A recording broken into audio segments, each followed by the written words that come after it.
If one just cast back in time, for example, into the waste of the night that we can see around us, that region of wandering fires and gas, and the enormous desert range of the universe as far as we can reach out and see it,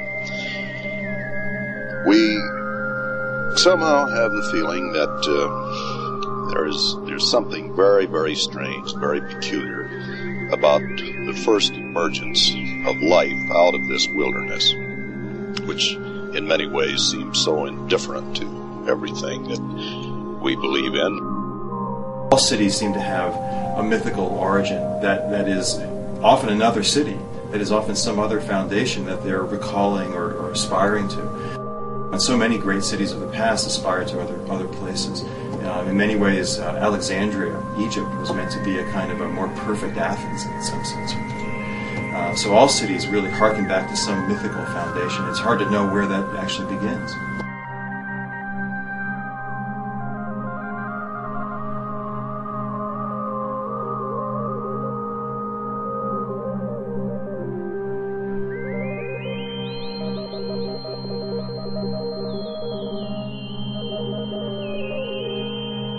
The rise and fall of images of the future precedes or accompanies the rise and fall of cultures. As long as society's image is positive and flourishing, the flower of culture is in full bloom. Once the image begins to decay and lose its vitality, however, the culture does not long survive.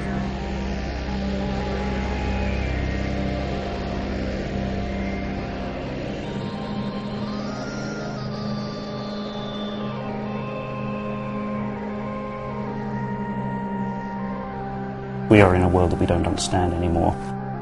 We looked back to the myth and the metaphor of the Enlightenment.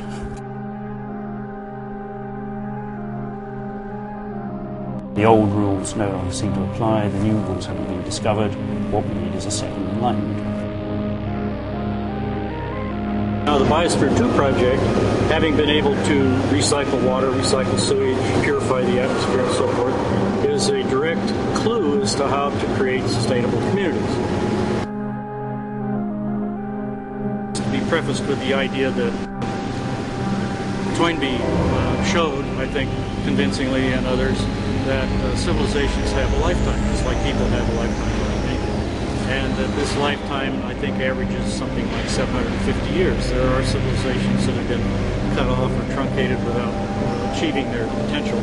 But my understanding is that we're at the tail end of the Renaissance civilization, and sometimes called the synthetic civilization. In my experience, innovation is usually credited to individuals, but as Brian Eno says, it's really not genius so much as genius. It's a bunch of people who give each other a kind of encouragement and permission to create and be as good as each other and then better than each other and all that.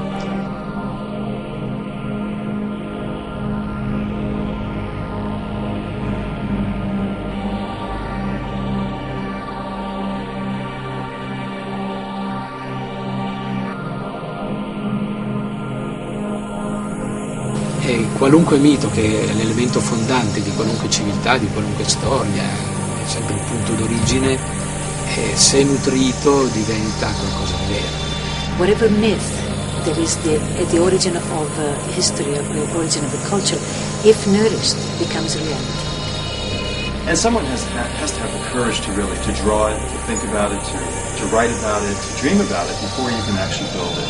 I mean, the dream has to predate the realization. The town planner, if he has the imagination and the skill, can help the citizens of the megalopolis to win their spiritual battle. He can help them in inspiring visible forms with material symbols of these invisible spiritual treasures.